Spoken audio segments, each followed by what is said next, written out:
Hi, I'm Tom Altavilla from Bakemark, and I'm here today to show you how to bake better with gluten-free flour. I'm sure you're hearing more about gluten-free products from both your customers and on the news. So today I'm here to show you how to make bread using the Lady Ellen gluten-free all-purpose flour. Lady Ellen flour is a blend of gluten-free grains, starches, and gums. Most people think gluten-free baking is difficult. It's not very difficult, it's different. Sometimes it can be very easy. In the case of products where normally you wouldn't want to develop much gluten, say in a pie crust, you want it to be flaky. So you could probably just take the Lady Ellen gluten-free flour and just substitute it one for the flour in a traditional recipe. Where it becomes confusing is in products where you're trying to develop gluten. Since we're using gluten-free flour, we can't develop gluten. So we're depending on other products in the mix to develop that structure. I'm going to show you how to do the white bread because white bread is normally a product where you would develop gluten. So I'm going to show you the mixing method for this. And this mixing method would be similar to if you were going to make muffins or banana bread also, where we're going to mix the dry ingredients in one bowl, the wet ingredients in another, and then combine them into one mix. Here I've already combined the dry ingredients. I have 2.5 pounds here of the Lady Ellen gluten-free flour.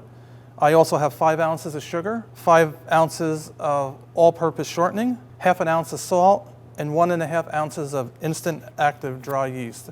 And it's really important to use the instant active dry yeast. Gluten-free doughs are really loose. They're more like in between a dough and a batter. So if we used fresh yeast in it, it wouldn't dissolve itself completely in the mix. It wouldn't disperse evenly. If we use the active dry yeast, the kind you would see normally in a grocery store, you would have to bloom that and then combine that. It would be too difficult to disperse also. So it's important to use the instant active yeast. So like I said, I've already combined these and I've mixed them.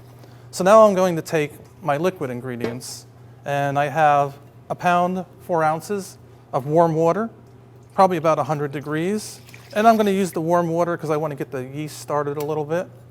I have 7.5 ounces of whole eggs. I have 10 ounces of whole milk. A lot of the ingredients that go in gluten-free products don't have a lot of flavor, so it's important to use flavors. So I'm going to give this a butter flavor, and I want to use 1/3 of an ounce. A capful here on our product is 1/3 of an ounce. And then what I'm going to do is whisk it. And if I was making a larger batch, I would mix this in a machine. But since I'm making a small batch, I'm just going to make it by hand here. And what I'm going to do now is just combine the 2 different mixes. I'm going to add about 1/3 of it. And on a machine, you would do the same thing. You would add 1/3 of the liquid at a time. Once you get all the liquid in there, then you just want to mix it about 3 minutes. You don't want to over-mix it. And you want to use a paddle attachment on your machine. There's no reason to use a hook because there's no gluten to develop.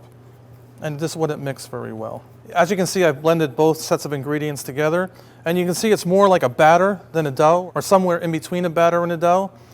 I'm going to spray my pans. Things seem to bake better as smaller items because the batters tend to be wetter, so you have to bake them longer. And if the items are too large, you kind of have to bake them long and they dry out and become hard.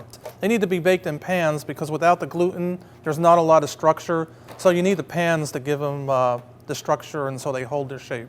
I'm going to take some of my Lady Ellen gluten-free flour and flour my scale well. So for this size pan, I'm going to scale 1 pound, 6 ounces of dough in there. I'm going to get my hand a little bit wet, put the batter or dough on here, put it in the pan.